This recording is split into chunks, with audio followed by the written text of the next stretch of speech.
Chiquillos, mis memechulos, mis memechulas, papallones, ¿cómo están? Estamos en un lunes arrancando la semana y es que hoy vamos a hablar de un tema importante porque miren, para ninguno de nosotros es un secreto que la división de poderes en México es más real y está más viva que nunca.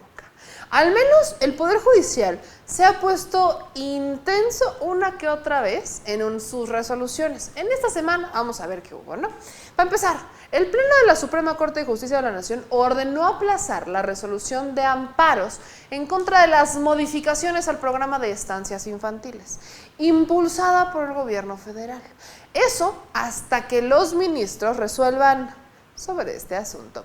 Durante lo que fue una sesión privada, los integrantes del máximo Tribunal de Justicia del país señalaron que por unanimidad era conveniente dicho aplazamiento para preservar el derecho a la seguridad jurídica de los gobernados y contemplado esto en la Constitución. Y es que la Suprema Corte dará atención prioritaria a un recurso presentado por el municipio de Parral, Chihuahua, que impugna estas modificaciones al programa de estancias infantiles. Ahora, ¿se acuerdan que este programa fue impulsado por el gobierno de Andrés Manuel López Obrador para eliminar las estancias infantiles y darle la lana directamente a las personas? Pero será hasta agosto cuando se resuelva el tema. En lo que fue una sesión privada, el Pleno de Ministros avaló la solicitud de atención prioritaria presentada por la Consejería Jurídica de la Presidencia de la República para que la Suprema Corte revise lo más pronto posible esta controversia constitucional en contra de un recorte presupuestal que afecta a esas estancias infantiles. Otra de esta semana, dejando fuera el tema de las instancias, es que la Suprema Corte de Justicia de la Nación resolverá, según esto, de fondo, el tema de los mineros, ¿no? Si bien el objetivo del gobierno es que los recursos lleguen a quienes lo necesitan sin ningún intermediario, en algunos casos no se ha hecho un buen manejo. Esto lo indica Andrés Manuel López Obrador, incluso ahora. Cuando cuestionan a Andrés Manuel sobre esta controversia que está en la Suprema Corte de Justicia de la Nación sobre los fondos mineros que impugnaron los gobiernos de Chihuahua y de Sonora, Andrés Manuel dijo sobre dicho fondo que la gente ni siquiera sabe que existe. No hay ni siquiera información sobre el uso que se le ha dado a esa lana. Y por eso se va a buscar que los fondos vayan de manera directa a la gente. Es completamente loable. Pero la Suprema Corte está viendo de qué manera. Ahí tenemos otro pedo. Y bueno, claramente no podemos dejar de lado la controversia por la ley de los salarios, ¿no? Esa sentencia mediante la cual ordena al Congreso de la Unión que en un periodo máximo de las siguientes sesiones corrija diversos puntos inconstitucionales de la Ley de Remuneraciones de los Servidores Públicos que establecen de forma discrecional el salario de Andrés Manuel López Obrador, o sea, del presidente de la República. El Tribunal Constitucional ordenó a los legisladores fijar reglas claras y puntualizar cómo se calcula el sueldo del mandatario para que se incluyan en la cantidad total los pagos en efectivo que recibe, además de pagos en especie, como podrían ser gastos de alimentación, transporte y vivienda.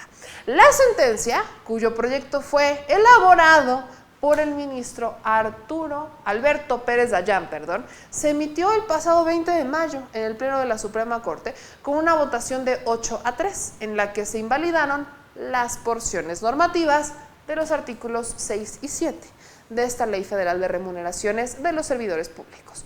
Ahora, si nos damos cuenta, a veces pareciera que lidiamos más con berrinches que con realmente solucionar y hacer valer la Constitución en pro de los ciudadanos. No porque estén haciendo mal su trabajo, sino porque la motivación detrás de las grandes causas cambia por completo el sentido de la causa. Pero el problema aquí es que cuántas veces hemos escuchado a estos ministros que, claro, se quejan hoy de la ley de remuneraciones, pero ellos se van a este océano de leyes que en realidad permiten muy pocas veces que se acceda a la justicia. Por ejemplo, ¿cuántos de ustedes han recibido un trato justo en las fiscalías? ¿Cuántos presuntos inocentes no tenemos esperando en prisión una sentencia y llevan más de 10 años en prisión preventiva sin tener una?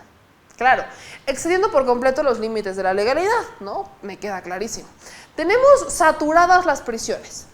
Tenemos torturas, tenemos injusticias, tenemos resoluciones congeladas en la Suprema Corte, tenemos cuanta cosa se nos puede imaginar. Y tenemos ministros que conceden amparos a corruptos, que conceden amparos que permiten que escapen exgobernadores y funcionarios de la justicia. La gran pregunta aquí siempre ha sido, ¿por qué pese a todo lo que sabemos, Andrés Manuel López Obrador no cambia a los magistrados y a los jueces como lo hizo Zedillo en su momento? Tenemos que empezar a hablar, por ejemplo, de Arturo Saldívar. Para nadie es un secreto cómo es que llega Saldívar, ¿no? Cuando él fue nombrado ministro de la Suprema Corte de la Justicia de la Nación, a finales de 2009, hay unas que otras teorías que más bien son pruebas suficientes de que esta propuesta de Felipe Calderón no era bastante querida. Algunos aseguran que Felipe no le tenía confianza a Arturo Saldívar por sus antecedentes, principalmente por llamarlo traidor y malagradecido. Pero a insistencia de Fernando Gómez Montt, en ese entonces secretario de Gobernación, pues convence a Felipe Calderón de que tiene que nombrar a Saldívar como ministro de la Suprema Corte. Ministro que llega y que hoy ha estado haciendo resoluciones como por ejemplo la de los porquis, ¿no? Destituyendo jueces corruptos. Por los demás ministros tenemos ahí a Medina Mora, ¿no? Medina Mora, favorito de Enrique Peña Nieto, el que tiene ahí unos problemas con unas transferencias en el extranjero, pero en una situación en donde la sociedad está extremadamente polarizada, en donde tenemos muchas inconformidades justamente por la forma en la que accedemos a la justicia, más bien por la forma en la que no accedemos a la justicia. La pregunta es, ¿por qué no estamos llegando a acuerdos que sean del beneficio para todos? En ese momento, Zedillo lo que hizo fue muy complicado. En principio, porque aunque Zedillo se dio cuenta de todo lo que Salinas había hecho, o más bien lo que no había hecho, ambos venían del mismo partido. Zedillo se cura en salud y emprende una reforma judicial para limpiar de salinismo la Suprema Corte de Justicia, sabiendo que los ministros de la Corte, escudados en su independencia e inapelabilidad, podrían obstaculizar las mejores acciones y propósitos que él tenía para este nuevo gobierno. A pesar del retiro de los 26 ministros y nombrar a otros 11 menos salinizados, todos entendieron que Carlos Salinas de Gortari había perdido el discurso judicial inapelable al que podrían recurrir pues, sus abogados del PAN y del PRI para actuar y presionar con sus instrucciones. Igual le sucede hoy a Andrés Manuel López Obrador, amigos, a quien, pues sí, ya se le había aplicado la independencia e inapelabilidad del Poder Judicial en la elección del 2006, cuando el brazo electoral de la Suprema Corte sentenció que las violaciones a la Constitución y al COFIPE, el Código Electoral, por parte de Fox y las cúpulas empresariales no tenían nexo causal con la elección y declararon ganador a Felipe Calderón, cuando esa elección se sabía que era ilegal y que había ganado Andrés Manuel, o sea, legalizaron lo ilegal. Hoy que 32 millones de mexicanos contrarrestan todos estos intentos por descalificar a Andrés Manuel por tercera ocasión y que empieza a cumplirle a la gente las promesas, y una que otra que está en proceso, porque no todo ha sido miel sobre hojuelas, han tenido sus fallas, hay que entender muy claramente que el Poder Judicial se dirige como un dique neofascista ante cualquier beneficio popular, conservando el mismo estado de corrupción e impunidad contra el que todos los días luchamos los mexicanos. No solo urge cambiar al Poder Judicial en general, el asunto es que el que Andrés Manuel hoy lo haga, siendo el último presidente que ha tenido una presidencia legítima o que comenzó una presidencia legítima, empezaría a generar desconfianza entre quienes todavía no confían en él. Y aunque ustedes digan, son mayoría los que confían en Andrés Manuel López Obrador, hoy les digo, no es suficiente. Para el proyecto de nación que tiene Andrés Manuel López Obrador, no es suficiente solamente tener a la mayoría. ¿Por qué? Porque él gobierna para todos. Gobierna para los panistas, para los priistas, para los de Morena, para los que no votaron y para los independientes. Él gobierna para todos, señores.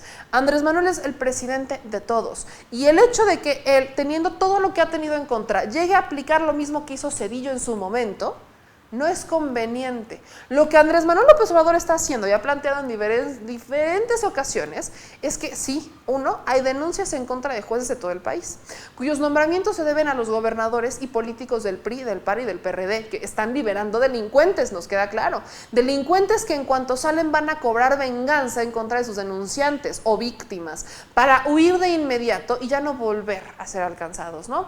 ¿Cómo es posible que teniendo todo esto todavía nosotros estemos acabando de esta manera, con una impunidad tan grande? Tenemos muestras dolorosas de las innumerables injusticias que han cometido, las inapelables sentencias de la Corte y también del nefasto interés que tienen sobre sus propios intereses capitalizados para proteger a los bancos y no a los ciudadanos. Ahí tienen a Medina Mora haciendo transferencias extrañísimas, pero gracias a a la división de poderes, vamos a llamarle, la división de poderes el día de hoy está haciendo su chamba.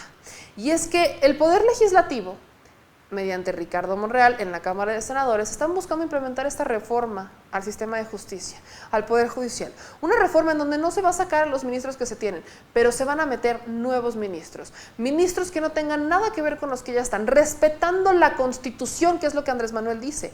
Hay que respetar la Constitución. Él no quiere llegar a cambiar todo de la nada, sin respetar la Constitución porque hay reglas. Y acuérdense, el ejemplo lo pone él. Y si no quiere que le apliquen la que él estaría aplicando, entonces lo está haciendo de la mejor forma posible. Andrés Manuel López Obrador no ha quitado a estos jueces porque están buscando meter 5 nuevos magistrados, 5 nuevos, ampliar de 11 a 16 los magistrados existentes para que tengamos 5 que se dediquen exclusivamente a una sala anticorrupción.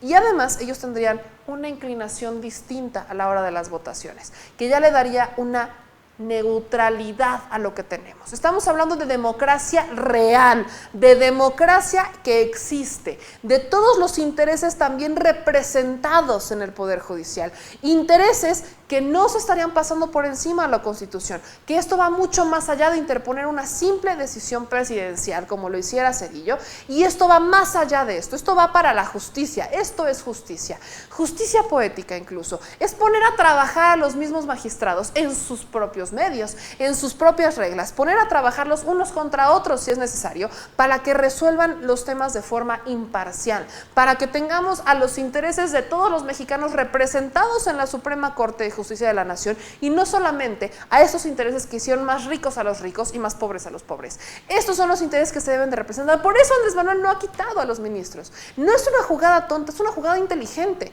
es una jugada bastante astuta, reformar el Poder Judicial y tener un equilibrio en la Suprema Corte, tener un equilibrio de magistrados, no tener 11, tener 16 y apelar a tener más mujeres, para que a la hora de hacer las votaciones de las resoluciones grandes tengamos un equilibrio interesante y que entre ellos empiecen a trabajar la democracia y no solo bajo sus propios intereses.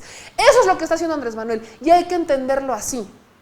Hay que entender a Andrés Manuel como el presidente de todos, no el presidente de Morena, ya no lo es. Él es el presidente de México y tiene la obligación de responder a las demandas tanto de las clases altas, medias y bajas, pero actuando conforme a derecho y a justicia. Por eso no se está pasando por el arco del triunfo en la Constitución, porque aunque sí es una facultad del presidente, ya lo hizo Zedillo, él no trae este antecedente de ser el querido de su antecesor.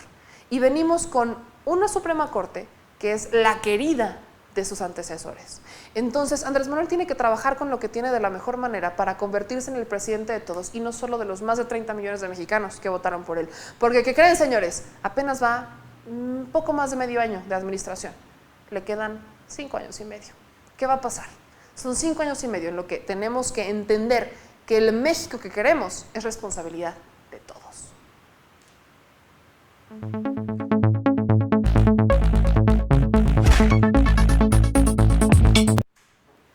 Mis amigos, ahí lo tienen. Yo les mando un beso a todos. Esto es su cápsula del Chile de lunes a viernes a las 7 de la noche. Por supuesto que es suya de ustedes para ustedes, como de que no. Acuérdense que me pueden seguir en mis redes sociales como @bmellamelca. Y si les gustó este video, manitas arriba, comentarios aquí abajo. ¿Y qué creen? Síganme en mis redes sociales como @memellamelca en Facebook, Twitter, YouTube y en Instagram. Les mando un beso y déjenme su comentario. ¿Qué opinan sobre este análisis de la Suprema Corte de Justicia de la Nación? Adiós.